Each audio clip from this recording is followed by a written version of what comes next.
Okay, chapter 3. The stupid, smelly bus. The bus wasn't like my daddy's car at all. It was very big inside, and the seats didn't have any cloth on them. The little curly girl was sitting near the front, and so I tapped her. Guess what? I said. Mother said for me to sit here. No, she said. I'm saving this seat for my best friend, Mary Ruth Marble. Then she put her little white purse on the place where I was going to sit. And so I made a face at her.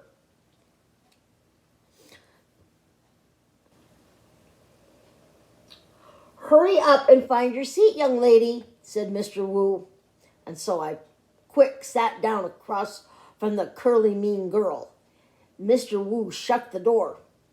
It wasn't a regular kind of door, though. It folded in half, and when it closed, it made a whishy sound. I don't like that kind of door. If it closes on you by accident, it will cut you in half, and you will make a squishy sound. The bus made a big roar. Then a big puff of black, smelly smoke came out the back end of it. It's called bus breath, I think. Mr. Wu drove for a while. Then the brakes made that loud, screechy noise again. I covered my ears so he couldn't get inside my head. Sorry about that. 'Cause if loud, screechy noises get inside your head, you have to take an aspirin. I saw that on a TV commercial. Then the bus door opened again, and a dad and a boy with a grouchy face got on. The dad smiled, then he plopped the grouchy boy right next to me. This is Jim, he said. I'm afraid Jim isn't too happy this afternoon. His dad kissed the boy goodbye, but the boy wiped it off his cheek. Jim had on a backpack. It was blue. I love backpacks. I wish I had one of my very own. One time I found a red one in a trash can, but it had a little bit of gushy on it, and Mother said no. Jim's backpack had lots of zippers. I touched each one of them. 1, 2, 3, 4. Then I unzipped one. Hey, don't! Yelled Jim. He zipped it right back up again. Then he moved to the seat in front of me. I don't like that, Jim. After that, the bus kept stopping and starting, and lots of kids kept getting on, loud kids, and some of them were the kind who looked like meanies. Then the bus began getting very noisy and hot inside. The sun kept shining down on me and my fuzzy hot sweater. And here's another hot thing. I couldn't roll down the window because it didn't have a handle. And so it just kept getting hotter and hotter. And it smelled in the bus too. The bus smelled like an egg salad sandwich. I want to get off of here, I said, right out loud, but nobody heard me.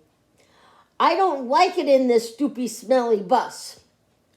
Then my eyes got a little bit wet. I wasn't crying, though, 'cause I'm not a baby, that's why. After that, my nose started running, only the bus didn't have a glove compartment, which is where you keep the travel tissues, of course. And so I had to wipe my nose on my fuzzy pink sweater sleeve.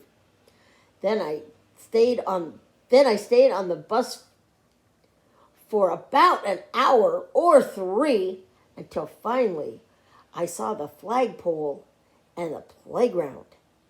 That meant we were at kindergarten.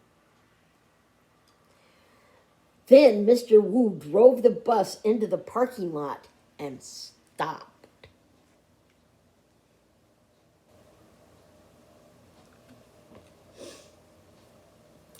I jumped up very fast because all I wanted to do was get off that stupid smelly thing. Only guess what? That Jim pushed right in front of me, and the curly mean girl did too. And then people started squishing me real tight. And so I pushed them away, and they pushed me right back. That's when I fell down, and a big foot stepped on my skirt that looks like velvet. "Stop it!" I yelled. Then Mr. Wu hollered, "Hey, hey, hey!" And he picked me up and helped me off the bus. Mrs. was waiting for me, just like Mother said. "Hi, I'm glad to see you," she called. Then I ran over to her and I showed her the big footprint on my skirt that looks like velvet. "Yeah, only look what happened. I got stepped on and now I'm soiled." Mrs. brushed it. "Don't worry, Junie," she said. "It'll come off." After that, I just folded my arms and made a frown. 'Cause guess what? She forgot the bee again.